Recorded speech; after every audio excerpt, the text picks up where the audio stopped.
જ્યારે પણ હું ઘરે જતો ત્યારે હું મારી માતાને કડક શબ્દોમાં કહેતો હતો કે મેં મારો આહાર ડાયટિંગ ઓછો કર્યો છે. ઠીક છે, તેને જવાબ આપ્યો. જ્યારે હું મેચ અથવા સિટીકોમ જોતો હતો ત્યારે હું ખોરાક માટે પૂછતો હતો. જો હું જાતે ખોરાક લેવાનો પ્રયત્ન કરું તો તે મને રસોડાની બહાર ફેંકી દેશે. તેથી હું એક શો ધ્યાનથી જોતો હોઈશ અને ખોરાક આવી જશે. હું પણ શો જોવામાં વ્યસ્ત થઈ જઈશ અને ખાવાનું શરૂ કરીશ. પણ રોટલી ક્યારેય પૂરી થતી નથી.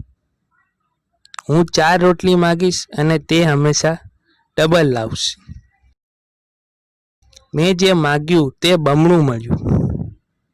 તે મને ખાવાનું આપશે અને કામ કરવા લાગશે.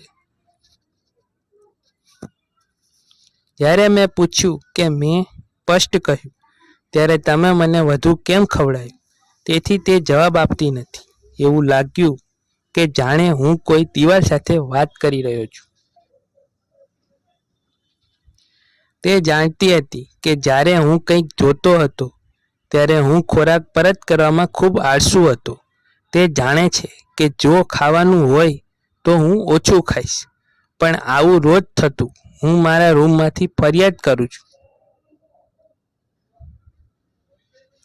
અને તે જવાબ આપતી નથી. મારી બહેનને પણ ખબર હતી કે શું થઈ રહ્યું છે, તેથી તે હંમેશા મારા પર હસતી. આજે રાત્રે હું મારા પથારીમાં આડો પડ્યો હતો જ્યારે મેં આ બધું વિચારવાનું શરૂ કર્યું. હું ઘરથી દૂર છું અને હું મારા આંસુ રોકી શક્યો નથી.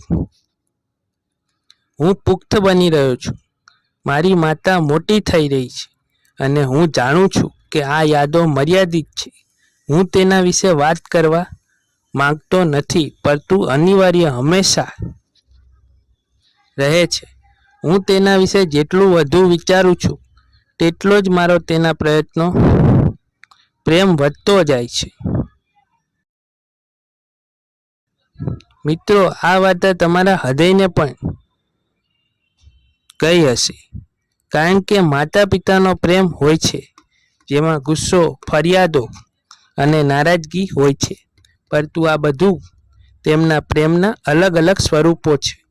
આ વિડીયો ગમ્યો હોય તો લાઈક, શેર, સબસ્ક્રાઈબ જરૂરથી કરજો.